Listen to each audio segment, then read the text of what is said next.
a job. We looked at PISA data equated on the adult skills scales and found out that while they're not doing a worse job, they're not doing a better job.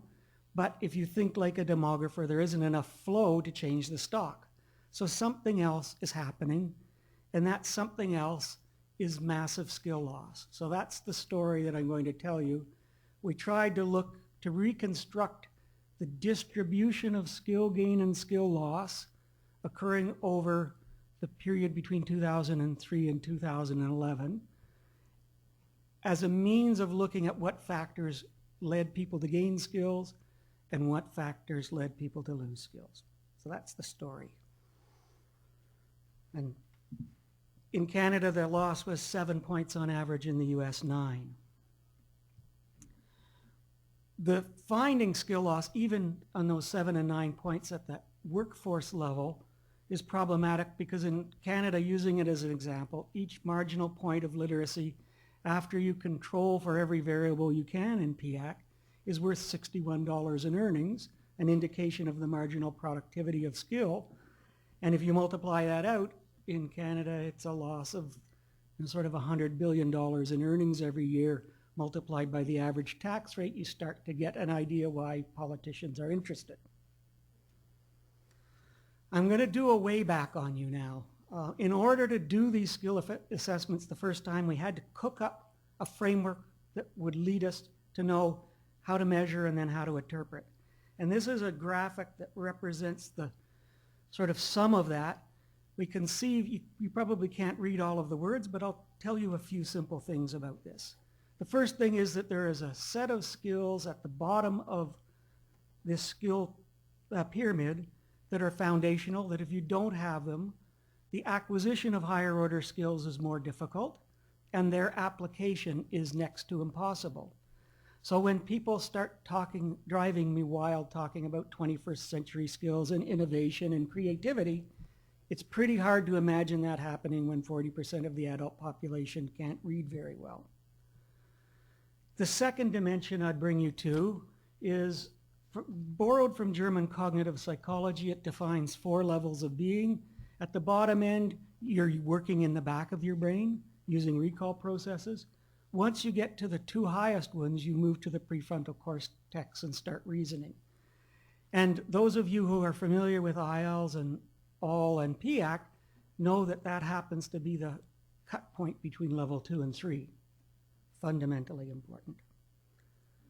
The second thing we know is that this same framework for thinking about skills in the world of work actually apply broader to the community and to the home environment.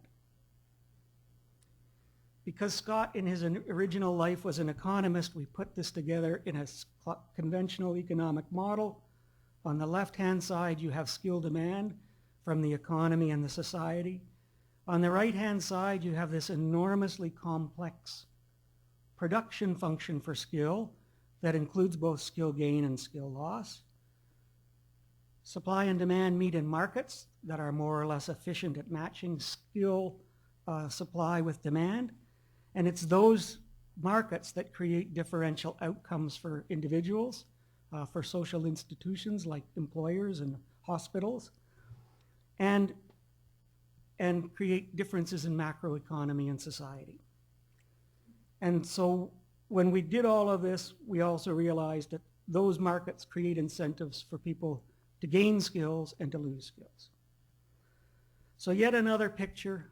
What you have is a bar that represents the 500-point PIAAC scale.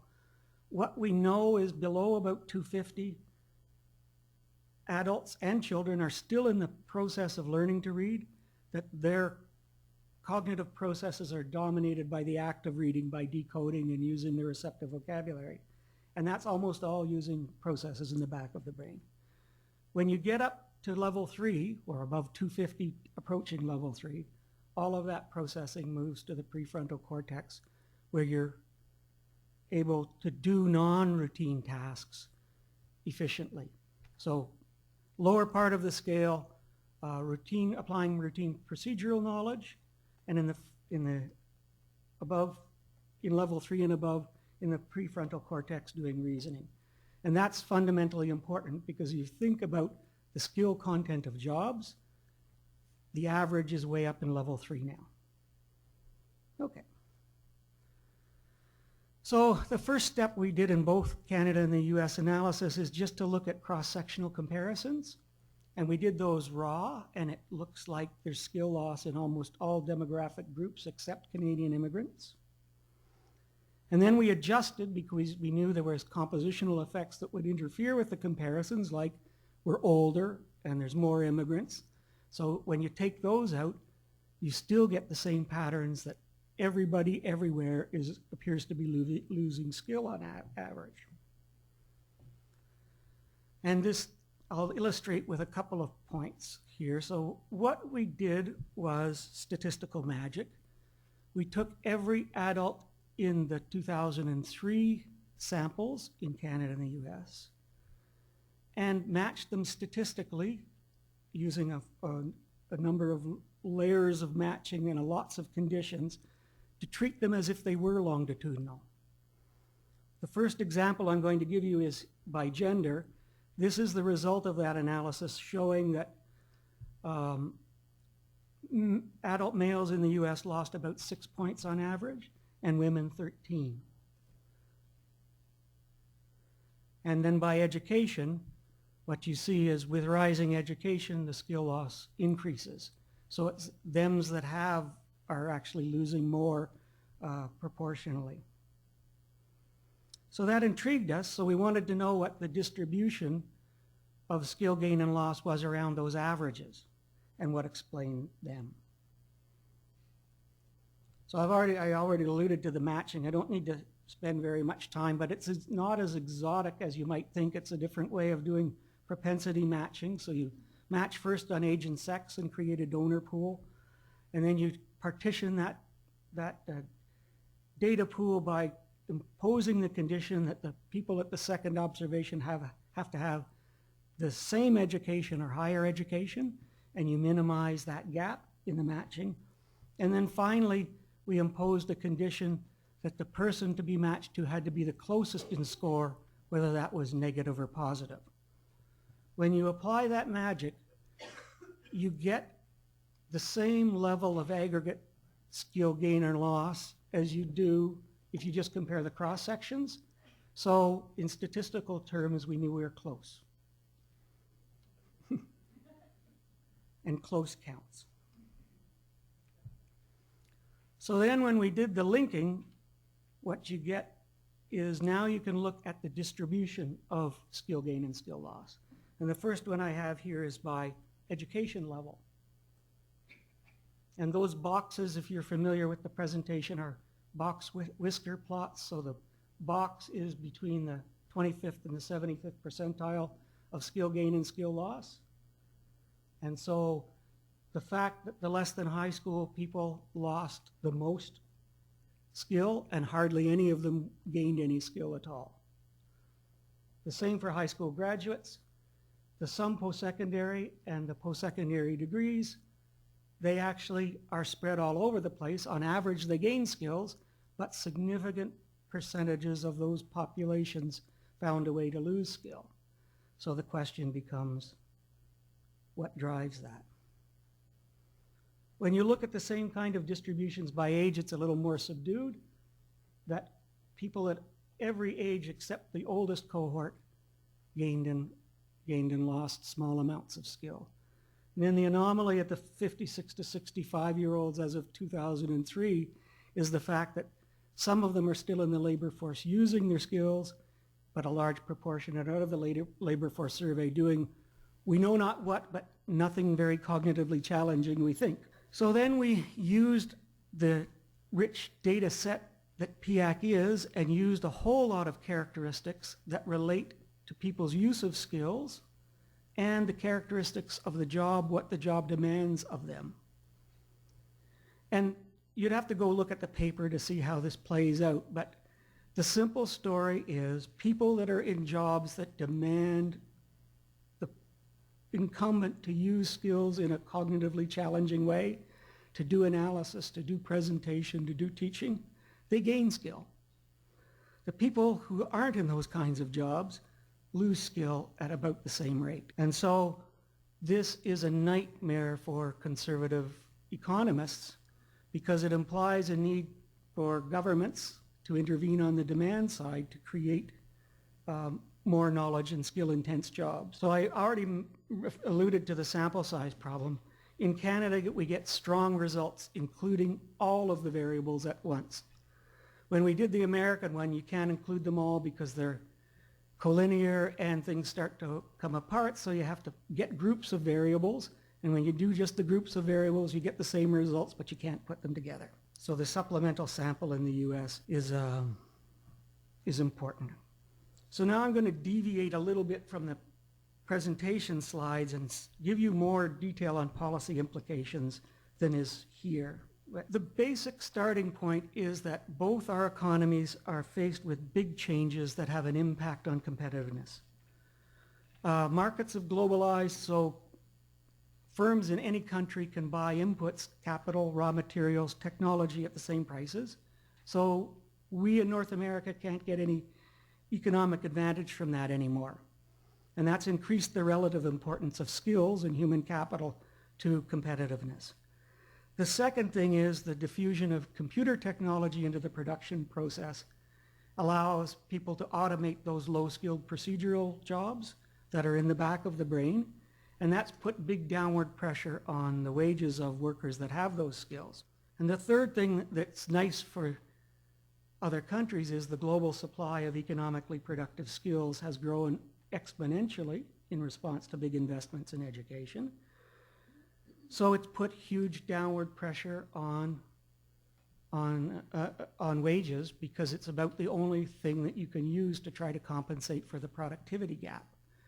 I use just even the example of comparing Canadian and American wage rates to Mexican wage rates. They're about 40% lower still, and that means that we have to be that much more productive in transforming inputs into output than they are if we're to be equally competitive. Where we're now with the Canadian analysis, and we haven't been able to do this with the American analysis, is getting into the heads of employers and seeing how they're responding to this competitive pressure. And the story is pretty simple. The majority of them are reacting in an economically nonsensical way. They're trying to cut costs and cut costs and cut costs, mostly with cutting labor costs to get them low enough to be competitive. And the short story is that'll never work, at least not for very long. Then a smaller number of employers are choosing to what I call the high road, the high wage, high skill strategy, and they're investing in workers and increasing the knowledge and skill intensity of jobs, and they're remaining productive. But on average, we're creating more dumb jobs than we're creating good jobs. So our thesis and what we're messing with in Canada with lots of research money is what do you have to do with an employer to get them to induce them to behave like the capitalists they're supposed to be? How big does the subsidy have to be to make them invest in human capital? And the answer is a lot, because we've tried subsidies anywhere from 33% to 80%, and you don't get much take-up. And that led us finally to do a deeper analysis, and we find something. How many of you are economists in the room? Not very many. Well, then we'll do a little first-year economics course embedded in this.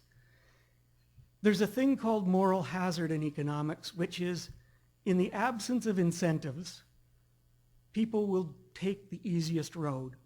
So if you don't get paid for doing the hard job, like if you use schools as the example, giving them high literacy and numeracy scores, then you will gradually decline to the lowest common denominator because that's easier. It turns out that the education system is full of that, but we were surprised to find out that the economy, firms, are full of that too. There's moral hazard that affects firms in a way that investing in human capital and knowledge and skill intensifying your jobs is hard work, But if your competitors aren't doing it, there's no incentive to do it, even though you'd make more money and increase your market share. So we've been doing deeper things about how we might punish firms or incent them to get over that moral hazard. And the answer is something that governments are really uncomfortable with. You have to create winners and losers. You have to go to the most productive firm in the industry and give them a big enough incentive to do this, and they'll drag the rest of the sector along. And then one, just in closing, one, I call it a sort of a bleak summary. And that's this. So people in the lower half of the skill distribution being hammered by foreign competition. How many of you are Star Trek fans?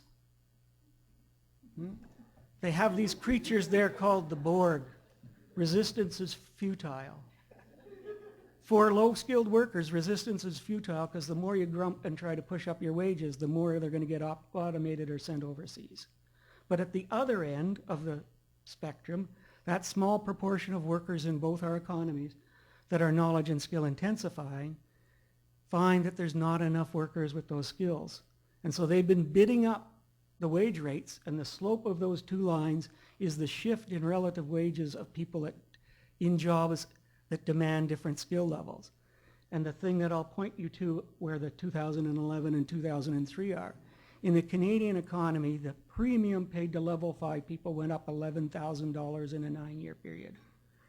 And so if you're an individual with those skills, you get better pay, and you also gain skills. If you're those poor souls lower down in the distribution, you lose skills and get worse and worse relative pay. Yeah, I think I've said it. So thanks for your attention.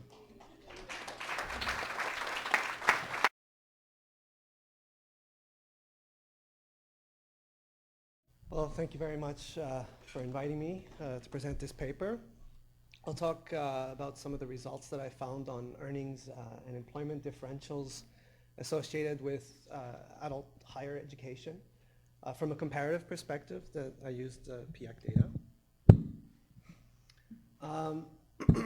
Sorry, should I speak louder? No, my voice is naturally pretty loud. So just an overview here. I'll look at the incidence of adult higher education comparative perspective, or what I call the proportion of non-traditional students who are in higher education.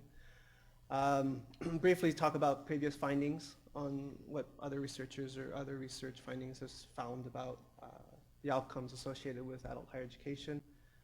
Very briefly mention how I define adult higher education using the PIAAC data, and then show you some results on employment earnings differentials, so comparing non-traditional and traditional students, and then present you some interesting correlations that I found between the incidence of adult higher education and comparative perspective at the macro level with skill profiles. So let's look at the incidence. So here I want to show you the proportion of adults in countries that have attained a higher education degree as non-traditional students. Now, I see this as an indicator of the openness of higher education systems to adults, because it's indicative of policies and practices that enable adults to return to higher education at a later age to attend or have access to and complete a degree. Non-traditional students are essentially defined as those who didn't follow the normative path. In other words, had they followed the attaining their highest credential as part of their initial studies, and so they hadn't stopped.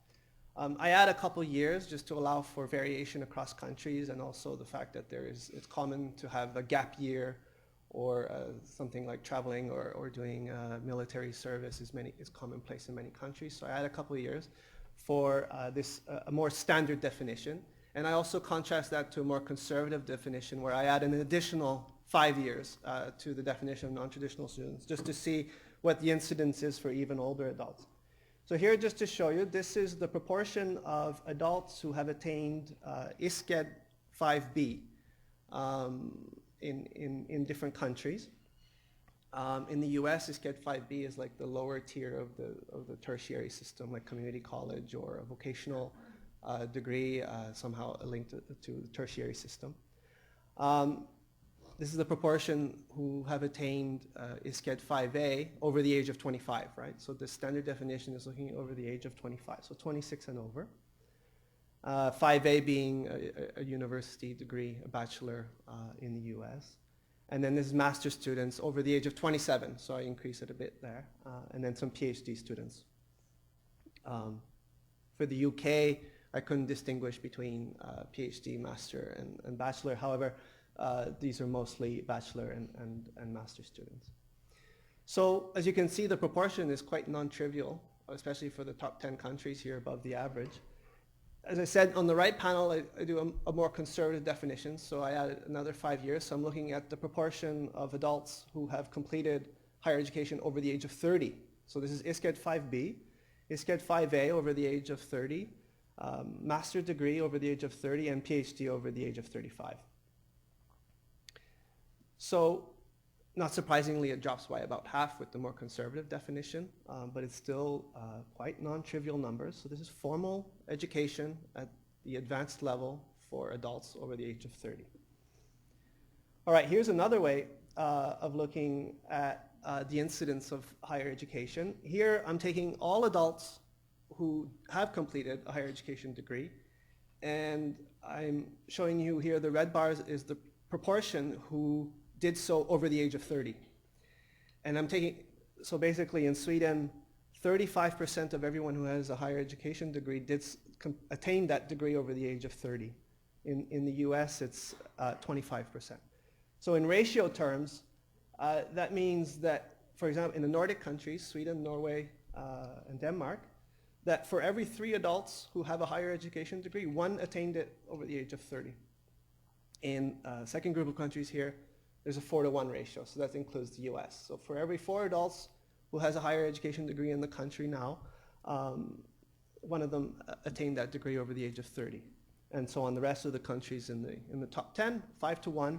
And then as you can see, there is quite sharp cross-national variation here. So it's it's substantially lower in many countries. And so the point here is that these cross-national differences might be quite important at the macro level in terms of understanding or explaining differences at the country level in terms of labor market functioning, productivity levels, or even skill levels. Okay, so this is something that I was interested to look at a little bit further. And PIAAC, interestingly, offering a comparative cross-section allows some of these interests of mine to be looked at.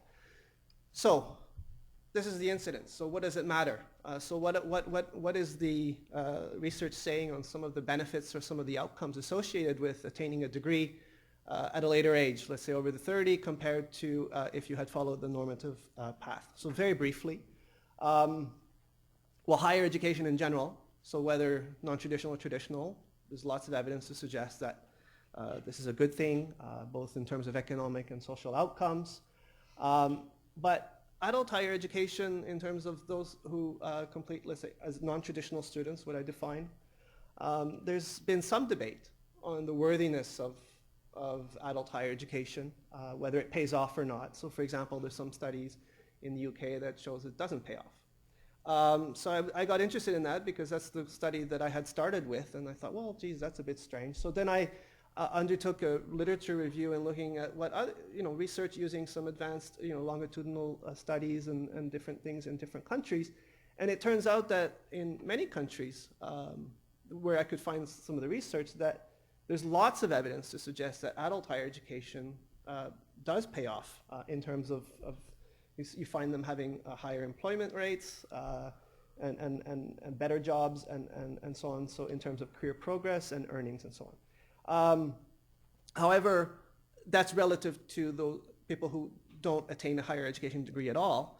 And some of the evidence is suggesting that still non-traditional students, that there is a slight disadvantage in some cases compared to whether they had followed the normative path. But still, in general, the evidence is showing that it's better than not having attained a higher education degree at all. And the advantage sometimes goes to the non-traditional student in certain contexts, and there's no systematic pattern. And it seems to depend on the type and level of degree at the higher education level and also the country. So that's, I did in the paper review some of that evidence and so on. So now I wanted to look at using the PIAAC data and to do this in a comparative way using this cross-section. So I won't say much about PIAAC, about the data, but just to say that, to distinguish, because in PIAAC you can define adult learning in two different ways for these purposes of adult higher education. So just want to make sure. You can use a flow measure, which is pretty much how the questionnaire is designed, to ask how many people, basically allows you to tell how many people participated in formal adult education at the higher levels in the last 12 months. And that's kind of a flow measure. But that doesn't say anything about people who may have participated a couple of years ago. It doesn't say whether they're in their first year of their higher education degree, in second year or third year. And so I was able to construct a totally different measure, which is more of a stock measure. So it's just for those of you who know the data, it's not the same as looking at whether they participated in the last 12 months in adult higher education. It's whether they completed their higher education degree beyond the age of 30.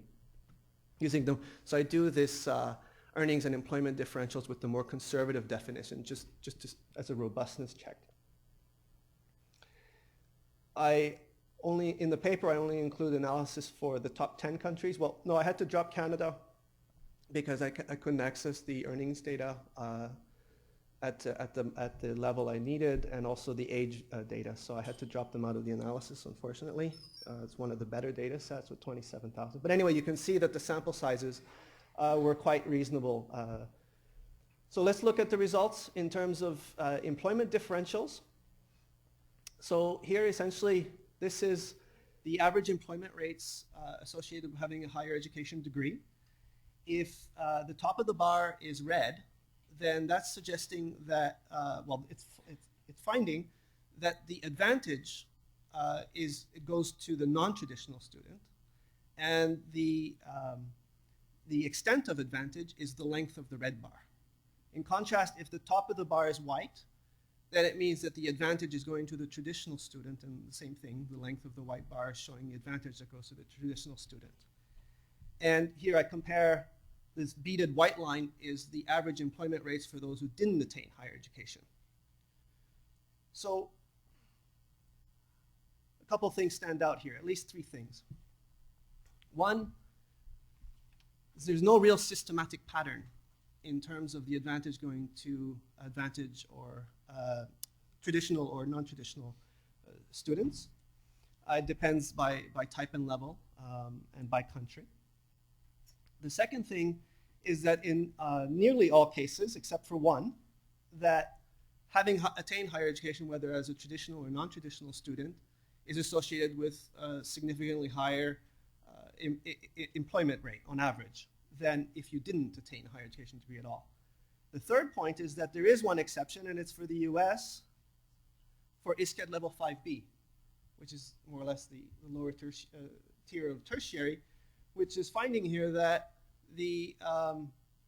if you attained ISCED 5B as a non-traditional student, so over the age of 30 in this case, that the difference to not having attained a higher education degree at all is not statistically different.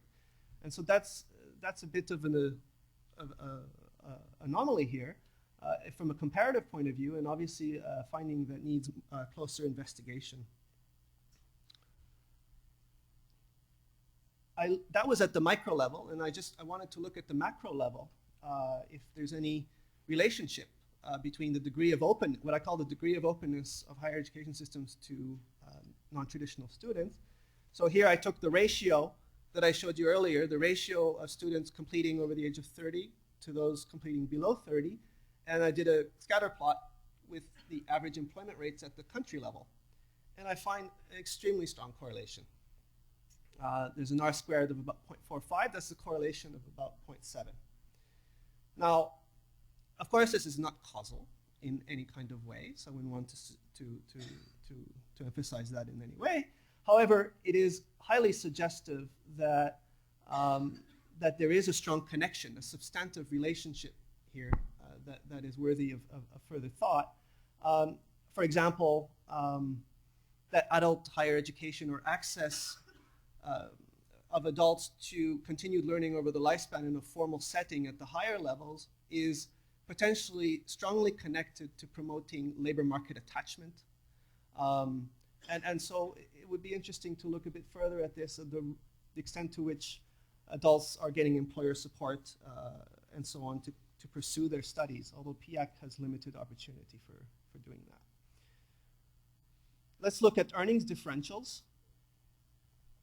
So here, same setup. I'm looking at those who attain higher education. If it's red at the top, then it's showing that actually non-traditional students have an advantage over traditional students, and vice versa with the white bar at the top. And the reference group here is those who didn't attain higher education. So you can see that in, well, a couple things here is that predominantly the advantage earnings premium tends to go to the traditional student. So the non-traditional students do seem to be experiencing some disadvantage on the labor market in most countries except 3 here. So Netherlands, Germany, and Korea, and in Finland, there is some evidence that non-traditional students are experiencing an earnings premium or an earnings boost relative to having followed the normative path. However, in all the other countries, it's the traditional one. So following the normative path is associated with a bit of an extra boost in earnings. Now, another finding is that in all cases, whether or not you completed higher education as a traditional or non-traditional, that it pays off vis-a-vis not having attained higher education. In terms of differentials, right? So this is not the internal rate of return. So I didn't do adjusting for the cost, tuition, or opportunity cost. However, it's not very clear how useful that would be, that analysis in this particular, depending if it was relating to a particular type of policy or so on. But here I was just interested to see what I've done here. I'm keeping it in the background because what I did is I did the same analysis but adjusting for socioeconomic background as well as the cognitive score, the literacy skill score. And here just to show that you can see in the background and the new estimates that are adjusted that there's not much difference, that there is a slight reduction in the parameters. However, that there's a quite marginal reduction, and what this is essentially suggesting is that the premiums or the differentials are holding across the socioeconomic spectrum and across the cognitive skill spectrum, which suggests that the openness of higher education system is a potentially successful at helping to redress social disadvantage. In other words, it's effectively providing second chances to people who may be in a socially disadvantaged situation. So now I wanted to look at the macro level, and the same that I did for employment differentials, to see the extent to which higher education systems are open to adults returning at a later age to complete their degrees over the age of 30, and then to compare as a scatter plot with the average skill score across countries. And again, I found really, really strong correlation, about 0.65 or so. Now, these it's not causal in any way. I could probably clean up that estimate to account more closely for the subpopulations to compare and see. But in any case, whenever you find the correlation this strong, you could probably fit any model to this and say whatever story you want. Well, all right. Yeah. Well, all right. And so anyway, so this is suggestive of the idea that having higher education system opening the doors to older adults to come back is potentially playing a role in mitigating skill loss on average in populations. And so because what Scott was talking about, and also I've done some analysis looking at aging and skills, that for the skills measured in PIAAC, that there is evidence of an aging effect, that the skills that are being measured do seem to fall off as people age. And so having access for a segment of the population to higher education as they age could potentially help to offset some of those skill loss effects on average at the macro level. And so this is, of course, just a hypothesis, but nonetheless something rather interesting that PIAAC allows us to think about, because I think that there isn't many studies that provide this kind of comparative data to look at this. So here, just briefly, I'll just read them off. It's just some key findings to summarize them, which I've already said. Older higher education graduates do seem to have better employment prospects and earnings outcomes than their counterparts with no higher education qualifications. Also that there's no real systematic pattern at the micro level to suggest favorable outcomes for traditional students. It does depend by context, so we have to look a bit more careful in the different labor markets and for different types and levels. So for example, a SCED B and a master's degree I think are substantively different. Do find earnings boosts regardless of literacy proficiency levels or socioeconomic background. And of course, these strong correlations between the proportion of older graduates at higher education level and overall employment, as well as skill profiles of countries.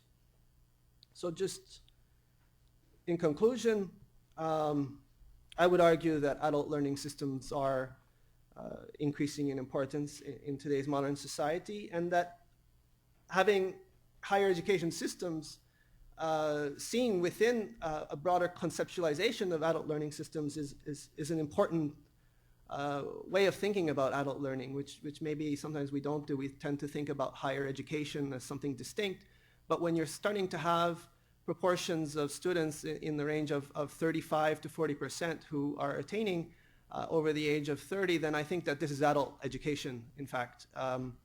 And that we should consider it in that way, and that might help to think of it, adult education, in a different way.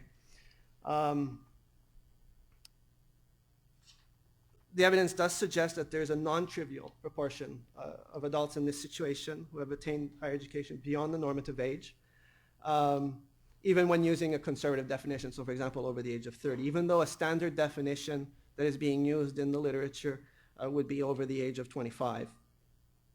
So there is indeed large cross. So this is not to be taken for granted. So even though it's commonplace in Sweden, and you know, the argument could be made, well, it's no longer non-traditional if more than a third are. Something happened here. Maybe I moved too fast.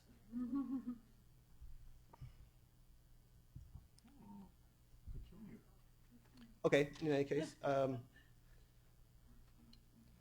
Okay, so anyway, the point was that this might be an important source of variation across countries, this cross-national variation that explains economic success and other outcomes in different countries. Okay, so anyway, the benefits associated with the openness of higher education do seem to be substantial in the sense that open higher education systems seem to be linked to boosting the probability of getting employment rates higher on average in the population, and not just in any kinds of jobs. So at the micro level, there's evidence to suggest that it's getting adults into jobs that are paying higher. So not just in any job, but good jobs in a way that are paying good, which is good for both individuals and society in reducing taxes and so on. There's also some evidence to suggest that open higher education systems to adults might be important for helping to redress social disadvantage by enabling second chance opportunities, not just at the GED level or at the upper secondary level, but in terms of higher education aspects also. So I had some slides here on further research that could be done with PIAAC. So some of the things that could maybe add to the paper, or probably, I think now it has to be a second paper.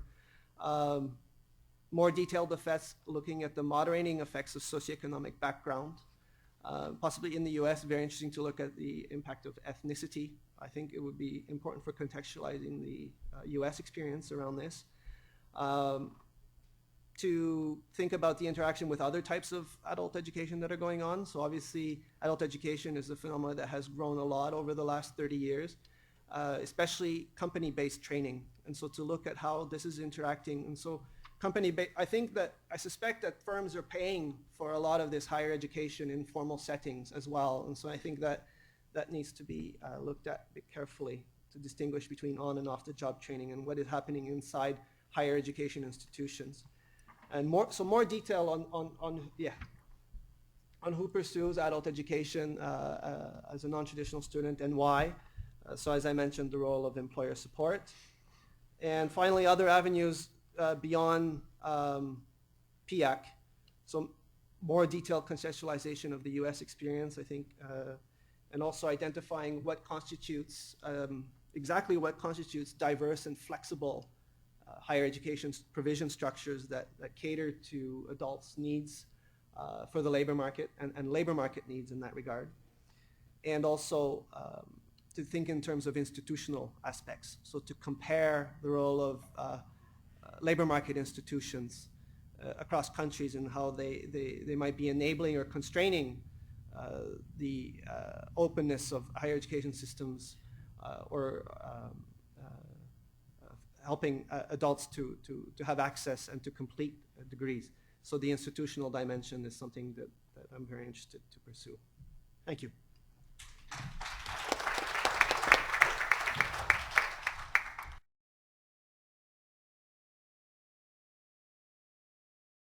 Thanks very much. Now I invite Louis Soares to provide some comments on these papers. Do you have a presentation? No.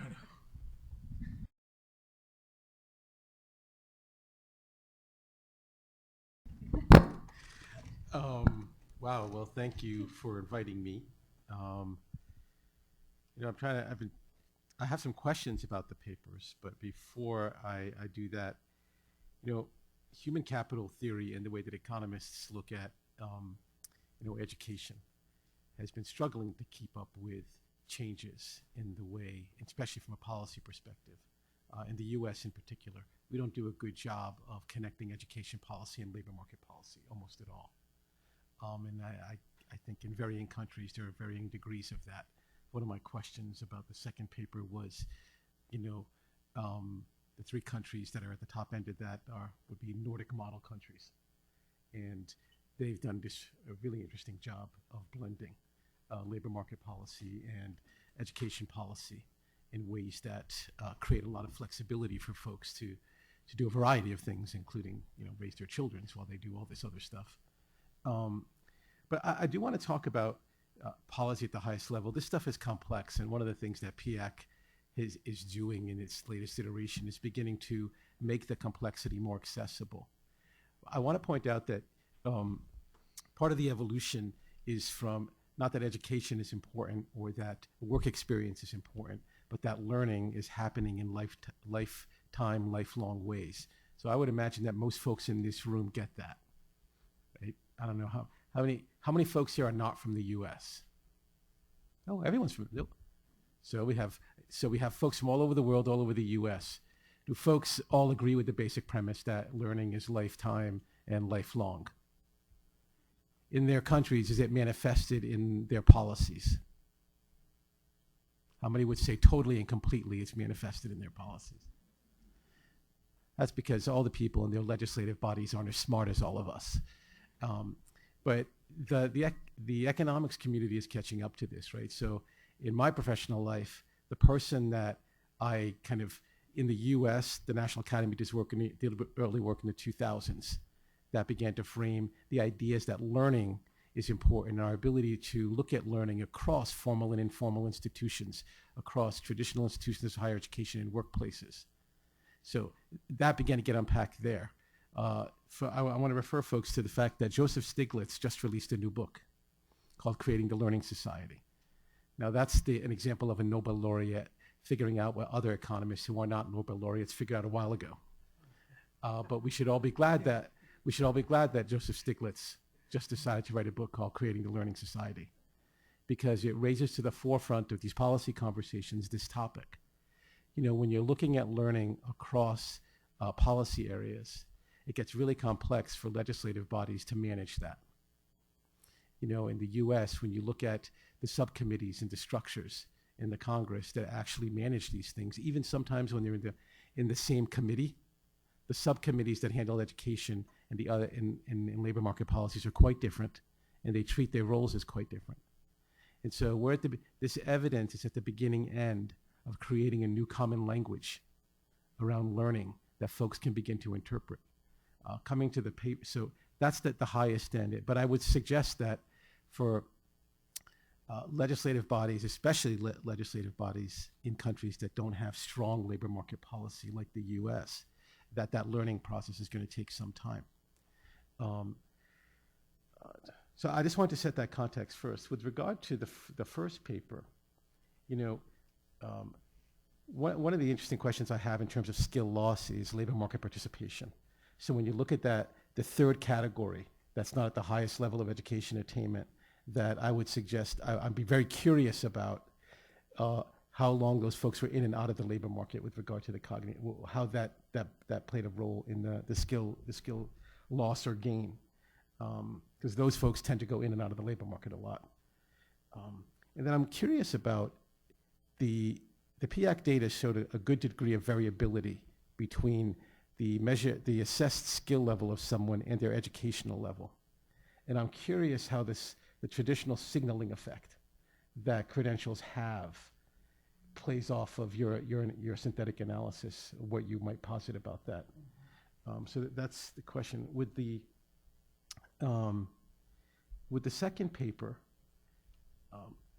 the Nordic model question is my greatest one, but I also have the same signaling effect question. Right?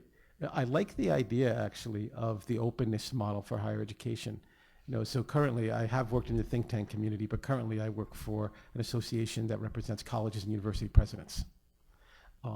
And often, just from the perspective of their own institution, folks would say, well, we have continuing education programs. We have, less so in community colleges, they say they have adult education programs, less so in selective four-year schools. But the translation of that to a system-level openness that implies success with those students is something that eludes us in the US to this day. And in fact, in more selective institutions, the continuing ed model in particular, which is distinct from adult higher education, right, for folks with lower skill levels, those tend to be revenue engines for colleges. So if you're looking at someone that has some college but no credential, or even has their first post-secondary credential and is going on for further getting a certificate of some kind or their master's degree, those programs tend to be revenue engines. There's a lot of money there that gets redistributed across the institution. And so from a policy perspective, one of the questions that I've struggled with, I don't actually like, I've written on non-traditional learners for so long that I now call them something totally different. I call them post-traditional students for all the reasons you just mentioned. It is one of the core policy challenges is that the issues of those particular kinds of students, by definition, cross education and labor market policy boundaries. And so when we're using the data and building the data language and the data narrative to talk to our policymakers, one of the things we can do that will be the most beneficial is use the data to help them to understand that. It seems like a remarkably simple thing, but it's actually not, especially not in a country that favors very flexible labor markets. So I'll stop there and hope that was helpful. Thanks very much. Well, before we open it up to questions from the group, I'll invite the authors to respond to Lewis's questions and any of his comments. Would you like to start? Yeah, I'll start, and I'm going to pay you some money for asking that first question. One of the biggest fights we had in the design of PIAAC was a retrograde step. Let me say it a different way. In IELTS and all, we went to extraordinary lengths to measure all that you could know about the quantity of labor and the wage rate. So we measured the incidence of employment, the weeks of employment, the number of unemployment spells and their duration, and then separately unit wage rates. So you could deconstruct the independent effect of skills on each of those. The background questionnaire team decided that that wasn't important for some reason, and so it's all gone out of the PIAAC questionnaire. So that's, thank you for that. Signaling effects, what we find is it's deliciously conditioned by the market. And the way we come to think about it is any skill disadvantage in any population subgroup will be at a disadvantage because that's the way the labor market works. So the employer will take the pool and match on educational credentials, and once that's settled, they'll then go to the skills, which they seem to be able to detect, and match on those. And then they'll keep matching criteria, and the joke we tell is they'll keep doing that until they have a choice between someone who's ugly and someone who's pretty, and they'll pick the pretty one. Because that's how labor markets work. They're satisfying their criteria. But in such a labor market that's operating efficiently, if you don't have those skills, you're sunk. And that's what we see. The immigration stuff you saw in Canada looks beautiful on the surface because the immigrants are skilled, but they're not as skilled as the people with whom they're competing in the labor market in the occupations they're in. So they suffer about a 30% disadvantage in wages and so there is signaling and it's working efficiently, but you better be careful not to get in the way of that. And the openness model, I'd like to tell you a completely off-the-wall answer to it. Yes, it's good, but you better be darn careful, and it better not be government that's paying for it, because we've run 4 large-scale intervention pilots in Canada. The best got 41 points of skill gain on the PIAAC scales out of 24 hours of instruction. So there is a recipe that can get massive skill gain. But if you look across the large number of employers and educational institutions, the average got about 16 points, and the worst ones got negative skill gain, that they did such a bad job of doing it. So we know there's a problem with incentives in the training providers to do a good job, so be careful. And then the second part of it, to make it even worse, in that half of the people who were assessed and upgraded in employment, when we went back 6 months later and retested them, they lost half of the skills they gained. Because the employer didn't change the work processes and they were still in the same dumb jobs, and poof, the learners didn't get anything out of their higher skills. The employer saw fit not to get anything out of the higher skills, yet the government paid, I don't know, it was $2,500 a head to boost skills. So all of our efforts are focusing on getting in the heads of employers and to try to get them to take this stuff seriously. So I can say a few words about the signaling. I think that I do agree it's binding, that signaling is occurring on the labor market. I think it's hard to deny that. But I do think it's only part of the story, that that's kind of the static part of the story. I think that signaling is associated with a very static view of the labor market. So it's something that's relevant at the hiring point. But then there's a dynamics, people age, so people's qualifications are something that don't reflect people's actual skills. People get qualifications at one point and then they can gain or lose skills depending on the kind of job that they get employed in. And so qualifications is just a marker to help provide information in an otherwise poor information. But the dynamics are, I think, what is important here, that adults can lose skills or they can maintain them, and they might even gain skills.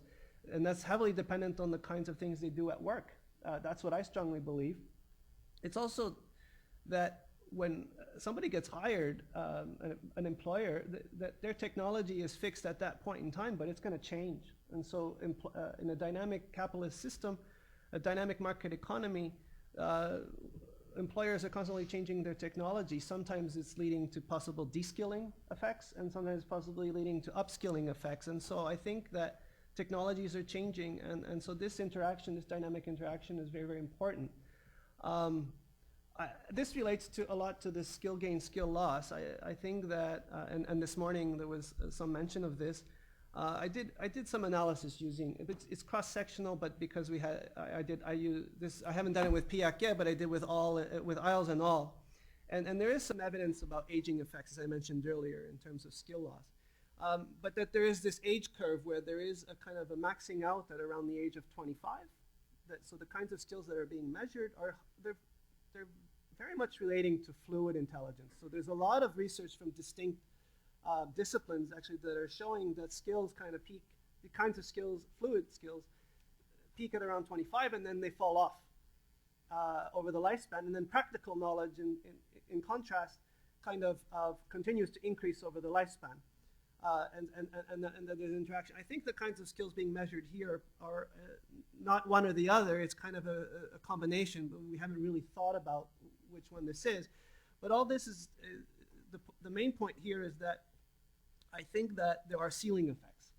And so it's hardly on average we're going to find the story of skill gain. So I think once you get into the labor market, it's not so much about gaining skills, it's about maintaining the skills that you have or mitigating skill loss. And I think that work practices and what people do is really important here. And so anyway. So because you're all over the age of 25, you're all in trouble. Physical exercise, apparently, there's a randomized control trial study that was done at Florida State University showing that even physical exercise can play a role in mitigating cognitive skill loss, which I found quite interesting in old age. Yeah, we can go right to questions. That's fine. Sure. If you like that. All right, so I think we have some time for some questions. David? Thank you. Yeah, great panel. Very interesting things. Louis, I would just add that I would totally agree about the narrowing that human capital theories had on a more dynamic policy between education policy and job and profit type policies. I totally agree with you. This is for Scott, I think, a little more. Maybe to add into your story, and it's great analysis, very provocative, is instead of maybe blaming teachers or sort of starting to think about that, going down that usual road, we often think that education is very similar across historical periods. And there's a lot of evidence that what's happened in education from the earliest ages on is that it's much more front brain oriented than back brain oriented. And it's gotten so amongst the cohorts in PISA. And that makes it difficult. So the kinds of people that it selects on, yes, it teaches those kinds of skills, but it also is hard on people who don't have those kinds of abilities or the motivation to do those kinds of abilities. And those abilities, those skills take incredible emotional control. That's the other thing that a lot of brain research is showing. So we actually are putting a lot more demand for certain kinds of skills. So you may want to think about that. So it is, in a sense, education's fault, but it's not necessarily a fault of shoddy teaching. Okay, you could think about it rather, who's getting selected out, what are the challenges? So I would just add that to your story. I agree, David. I mean, in my youth, I developed and ran Canada's longitudinal survey of children and youth, and we had evidence at the point of school entry, there was already big gaps, and the system didn't attenuate those. So by the age of grade 4, you had kids who had already sort of decided that they were going to opt out of the cognitive stream and go somewhere else. So all of our effort down there is focused on giving teachers the tools to attenuate the disadvantage for the kids in the bottom end of the distribution. But we've had trouble with this in Canada because I've said the teachers could do a perfect job and produce perfect kids, but there isn't enough of them given our fertility rates to change the stock of skill available to the labor force. And so reluctantly, you drag a minister into, say, or a secretary, in your terminology, we're spending all this money on education and I still got a problem. And so it's a big political problem for them to countenance that they got to spend even more money on stuff. Hey Scott, how you doing? Good. Where are we? Who's there? Is it on? Oh, it's Jim. Oh, it's on. Okay, I hope I got this right. Tell me if I didn't. Oh, Jim Parker. 40% of the adult population can't read very well.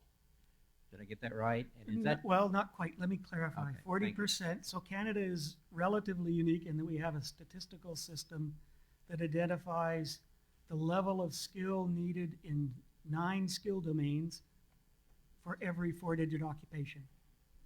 And so that 40% is the people who have an occupation code who don't have the skill level associated with full and productive performance in that job.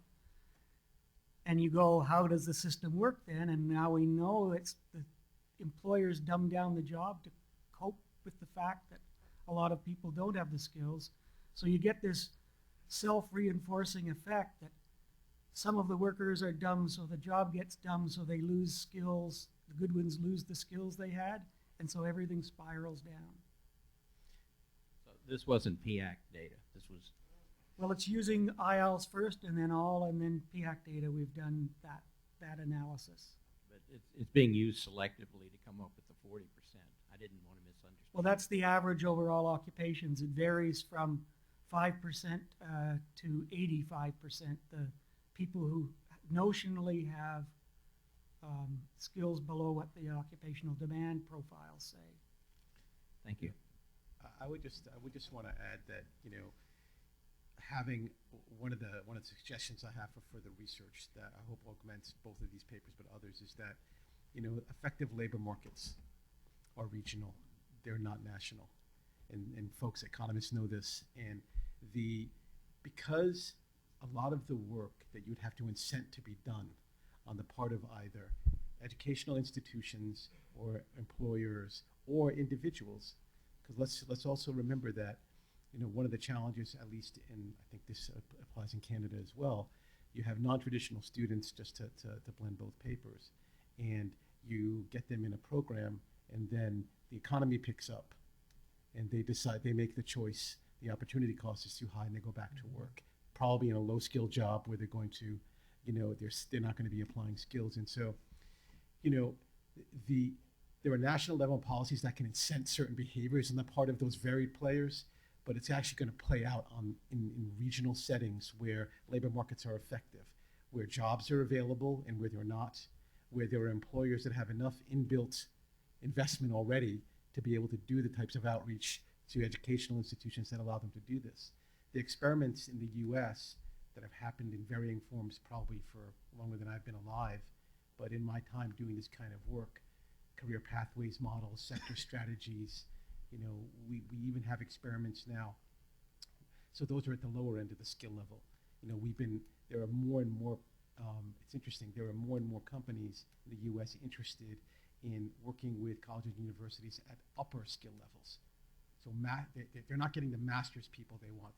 And they're spending time investing in PhD level, post-PhD level preparation for chemists that Dow wants, or folks that are enabled MBAs that have the kind of technology literacy that allows them to really help them run the company.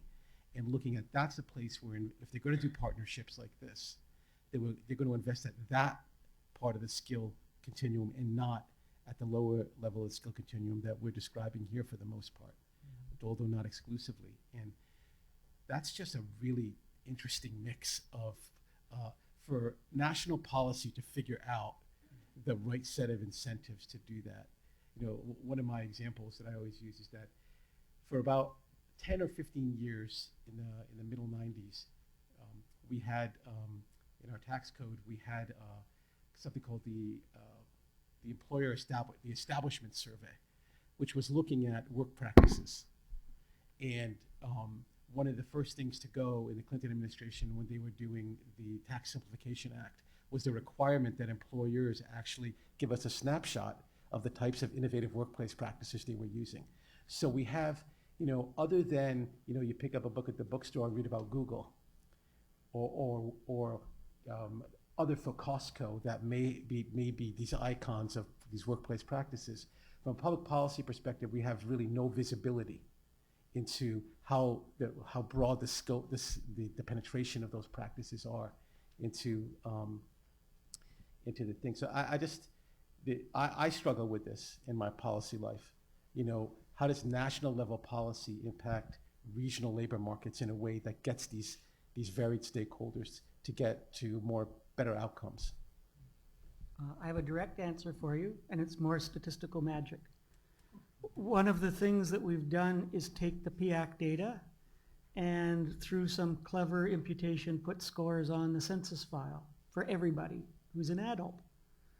And you can think of those as demographically corrected local estimates that are then available down to the neighborhood level so that those local practitioners, whether they're funders or users of skill, can identify skill shortages, the costs and benefits of investment. And it turns out that at one level they're made up, but they're way better than taking the state or the national level estimates and assuming that they apply to your local labor market.